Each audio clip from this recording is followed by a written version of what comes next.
सबसे पहले आज की जो जेनजी जिसे हम कह रहे हैं, वो उनका कहना है कि रोजगार नहीं मिल रहा है। इस पर आप क्या कहें? असल बात तो ये है, आज के हमारे यूथ जेनजी जिनका मुद्दा लेके आप मुझे बात करने के लिए कह रहे हैं, रोजगार तो दुनिया में बहुत है।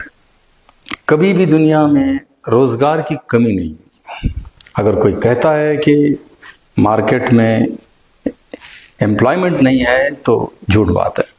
रोजगार है, बस आजकल के यूथ जो है उनको रोजगार का जो प्रोसीजर्स हैं, वेज हैं, किस तरीके से रोजगार को लेना चाहिए और उसके सिस्टम क्या है, उसके प्रोसीजर क्या है, वो कोई जानना भी नहीं चाहता, सुनना भी नहीं चाहता।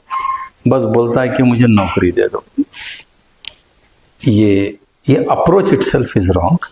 जिस दिन हम यूथ को समझ में आ जाएगा कि ये अप्रोच से ये ऐसा हो सकता है, तो रोजगार मिल जाएगा।